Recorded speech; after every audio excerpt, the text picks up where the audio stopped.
요즘 중국 경제 분위기가 심상치 않다는 이야기가 굉장히 많이 나오고 있습니다. 단순히 경기가 조금 둔화됐다 이 정도가 아니라 해외 주요 기관들과 글로벌 경제 매체의 헤드라인까지 중국 경제의 구조적인 문제를 계속 지속적으로 경고하고 있는 상황인데요. 들어보면 수출은 줄고 있고 부동산 시장도 침체가 굉장히 길어지면서 예전처럼 중국 경제가 강하게 그리고 급격하게 성장하던 모습이 흔들리고 있다는 분석이 많습니다. 그래서 이제는 중국 경제 문제가 중국 내부만의 일이 아니라 글로벌 경제 전체에 영향을 줄 수 있는 중요한 변수로 보고 있는 분위기입니다. 다들 아시다시피 중국은 오래전부터 세계 금 소비 1위 국가였는데요. 그럼 점점 대두되는 중국의 경제 구조 문제가 심해지면 금은 어떤 영향을 받을까요? 안녕하세요, 김순금입니다. 먼저 중국 현재 경제 상황부터 와볼게요. 첫 번째는 중국 정부가 발표한 25년 GDP 성장률은 5%입니다. 정부가 내세웠던 5% 내외의 목표를 그대로 달성한 수치인데 숫자만 보면 생각보다 괜찮은데? 싶을 수 있죠. 그럼 세계는 중국을 어떻게 바라보고 있을까요? 국제통화기금 IMF는 26년 중국 성장률을 4.5%로 보고 있고 OECD와 세계은행은 4.4%로 비슷하게 전망합니다. 무디스는 26년부터 30년까지의 평균 3.8%라고 조금 더 낮게 보고 있긴 합니다만 정부가 발표하는 숫자랑 시장이 실제로 보는 숫자에 분명히 조금 차이가 있는 듯합니다. 물가는 어떤지 볼게요. 보통 경제가 안 좋다고 하면 물가가 오르는 인플레이션을 떠올리잖아요. 근데 중국은 정반대 상황입니다. 물가가 계속 오르지 않거나 오히려 떨어지는 디플레이션이 길게 이어지고 있어요. 특히 공장 출고가에 해당하는 PPI 생산자 물가 지수가 정말 오랫동안 마이너스였습니다. 22년 10월 이후에 40개월 가까이 플러스 전환이 안 되고 있습니다. 작년 11월에는 마이너스 2.2%, 12월에는 마이너스 2%, 그리고 올해 1월에는 약 1.4% 마이너스, 2월에는 마이너스 0.9%까지 천천히 회복은 되고 있지만 그래도 마이너스였습니다. 마침내 올해 3월에 와서야 0.5% 플러스로 전환이 됐는데 이거는 약 3년 반 만에 처음 나오는 플러스 수치라고 합니다. 하지만 이마저도 지난 3월에는 원자재, 특히 에너지 가격이 오른 영향이 컸습니다. 중국 내수가 살아나서 가격이 오른 게 아니라는 뜻이죠. 실제로 소비자 물가인 CPI는 작년 12월 0.8%에서 올 1월 0.2%로 다시 주저앉고 있습니다. 중국 사람들이 여전히 내수 경제에 지갑을 열지 않고 있다는 신호입니다. 쉽게 정리하면 이렇습니다. 공장에서 물건을 만들어도 살 사람이 없어서 가격을 올리지 못하는 구조가 3년 넘게 이어지고 있습니다. 마지막 일자리를 한번 볼까요? 메이드 인 차이나 다들 익숙하시죠? 특히 저희 부모님 세대는 웬만한 물건이 다 중국산 표시가 붙어있던 시절이 있죠. 그만큼 당시에는 세상 모든 물건은 중국에서 만든다라는 인식이 굉장히 강했습니다. 그런데 지금 중국 제조업은 달라졌죠. 실제로 26년 발표된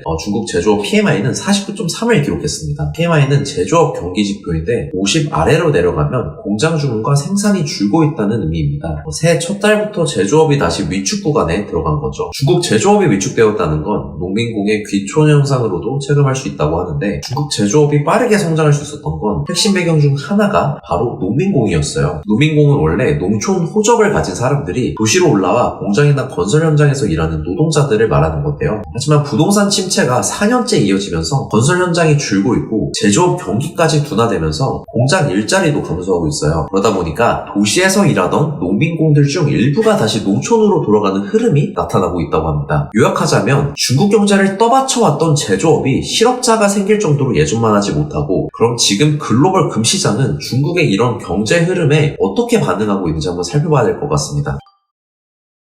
중국은 정부에서도 금을 공격적으로 매수하고 있고 일반인들도 공격적으로 매수하고 있습니다. 그런데 둘 다 단순히 금이 오를 것 같아서 사는 게 아니라 달러, 위안화, 부동산 같은 기존 자산에 대한 불안 심리 때문에 금으로 이동하고 있다고 봐도 되겠습니다. 먼저 중국 인민은행은 24년 11월부터 금을 다시 공격적으로 매입하기 시작해서 26년 2월 기준으로 16개월 연속 순매수세를 이어가고 있죠. 2월 말 기준 보유량은 약 7,422만 온스, 금액으로는 약 4천억 달러의 규모입니다. 그런데 일부 글로벌 투자은행은 중국이 실제로는 발표보다 훨씬 더 많은 금을 비밀로 매수를 하고 있는 가능성이 굉장히 크다라고 얘기하고 있습니다. 왜냐하면 중국이 영국을 통해 수입하는 금 물량과 공식 발표 숫자가 잘 맞지 않기 때문인데요. 25년 중국 인민은행이 공식적으로 발표한 매입량은 약 27톤이었지만 프랑스에서 가장 오래된 은행인 소시에테 제네랄의 추정치로는 약 250톤에 달할 수 있다고 합니다. 만약 이게 맞다면 중국 한 나라가 전 세계 중앙 중앙은행 금 수요의 3분의 1 이상을 차지하고 있다는 뜻인데요. 이걸 시장에서는 단순 투자라기보다는 달러 의존도를 줄이려는 움직임으로 해석하고 있고, 달러나 미국 국채는 결국 미국을 믿어야 가치가 유지되는데 금은 특정 국가를 믿지 않아도 되는 자산이기 때문입니다. 즉 중국이 금 비중을 늘리는 건 미국 중심의 금융 시스템에 대한 의존도를 줄이고 있다는 겁니다. 더 흥미로운 거는 금 시세가 크게 떨어졌을 때도 중국은 계속 매입을 하고 있다는 건데요. 보통 중앙은행들은 가격이 급락하면 잠시 관망하는 것이 일반적일 수 있는데 중국은 오히려 계속 매입을 이어가고 있었습니다. 그래서 시장에서는 중국은 단기 가격보다 장기 방향을 더 보고 금을 매입하고 있다라고 해석하고 있습니다. 그리고 이런 움직임은 중국 정부만의 이야기가 아니라 일반 가계에서도 똑같이 나타나고 있는데, 전 세계 기준으로 봤을 때 25년 4분기 골드바 금화 매입은 12년 만에 최고치인 420톤에 달했고, 인도와 중국이 그 절반 이상을 차지했습니다. 실제로 중국은 골드바 금화 투자 규모가 처음으로 금 보석 소비를 넘어섰는데요. 예전 중국 사람들은 금을 결혼 예물이나 장신구 용도로 많이 샀는데 이제는 자산 보존 수단으로 구매를 하고 있고, 주얼리는 그 뒷전으로 밀린 상황입니다. 이건 우리나라도 마찬가지인데요. 이렇게만 보면 중국 경제가 정말 크게 흔들리는 것처럼 보이죠. 실제로 세계적으로 예전 같은 고성장은 끝났다는 시각이 팽배합니다. 다만 중국이 곧 몰락할 수준이냐에 대해서는 의견이 꽤 갈리죠. 특히 한국이나 일본에서는 비교적 더 비판적으로 보는 경향이 있고요. 그래서 지금부터는 중국 경제 상황을 조금 더 객관적으로 볼 필요가 있습니다. 그래야 금의 흐름도 냉정하게 판단할 수 있으니까요. 물론 앞서 말씀드린 저성장, 디플레이션, 청년 실업 같은 문제들은 분명 사실입니다. 그런데 동시에 중국에는 그 위기를 버티게 하는 큰 힘이 있죠. 크게 두 가지가 있는데 바로 강한 국가 통제력과 14억 명 규모의 거대한 내수 시장이죠. 먼저 중국의 저성장 문제부터 보면 지금 세계적으로는 미국의 대중국 제재가 중국 성장세 둔화에 큰 영향을 줬다는 시각이 많습니다. 보통은 미국이 반도체나 첨단 기술을 막으면 중국 경제가 크게 흔들릴 거라고 생각을 했잖아요. 실제로 영향은 있었지만 일부에서는 오히려 중국의 기술 자립 속도가 훨씬 더 빨라지는 것을 촉진하고 있다고 합니다. 중국 내부에서는 못 쓰게 하면 우리가 직접 만들자라는 흐름이 강해졌고, 거대한 내수 시장 덕분에 해외 시장이 막혀도 중국 안에서 버틸 수 있는 기업들이 굉장히 많다라는 거죠. 실제로 반도체, 소재, 부품 장비 기업들은 미국 제재 이후 빠르게 성장하고 있고, AI, 바이오 산업도 국가 지원 아래서 계속적으로 성장하고 있다는 분석이 나오고 있습니다. 두 번째는 물가 문제도 비슷한 시각으로 볼 수 있습니다. 지금 중국은 소비가 쉽게 살아나지 못하고 기업들도 가격을 올리지 못하면서 디플레이션 우려가 이어지고 있습니다. 그런데 일부에서는 이 흐름을 단순한 경기 침체라기보다는 중국 정부의 정책 방향과 연결해서 보기도 합니다. 아시다시피 중국 정부는 최근 몇 년 동안 공동부유를 강조해왔는데, 쉽게 말하면 일부 기업과 부자들에게 부가 과도하게 집중되는 양극화 현상을 국가가 직접 나서서 조절하겠다는 그런 정책이죠. 실제로 부동산, 사교육, 인터넷 플랫폼 기업들에 대한 규제가 굉장히 강해졌고, 이 과정에서 민간 기업 투자 심리가 위축되고 있다는 평가도 나왔습니다. 물론 이런 정책이 경기 둔화에 더 좀 가속화를 시켰다는 얘기도 있지만, 중국 정부 입장에서는 빠른 성장보다는 사회 안정과 체제 관리에 더 무게를 두고 있다는 해석도 있죠. 청년 실업 문제도 마찬가지입니다. 중국 정부는 플랫폼 노동이나 1인 크리에이터 산업까지 국가 차원에서 지원하면서 실업 문제를 흡수하려 하고 있고, 동시에 AI, 바이오 같은 첨단 산업도 국가 주도로 빠르게 키우고 있습니다. 정리하자면 지금 중국 경제에 문제가 있는 건 분명 맞죠. 하지만 그렇다고 중국 경제 전체가 곧바로 붕괴한다고 단정하기에는 어려운 부분이 있다는 겁니다. 부동산과 전통 제조업은 분명 흔들리고 있지만, 반대로 국가 주도 첨단 산업과 거대한 내수 시장은 여전히 중국 경제를 떠받치고 있습니다. 그래서 지금 중국은 단순한 붕괴라기보다 기존 성장 구조가 바뀌는 과정으로 볼 필요가 있다는 시각도 존재합니다. 그 과도기라는 거죠. 금시장도 마찬가지입니다. 만약 중국 경제가 정말 붕괴 수준으로 흔들린다면 세계 경제 전체가 충격을 받으면서 금액에 유리할 수 있겠죠. 하지만 지금처럼 성장 둔화와 구조조정 수준이라면 금시세에 미치는 영향은 생각보다 크지 않을 수 있습니다.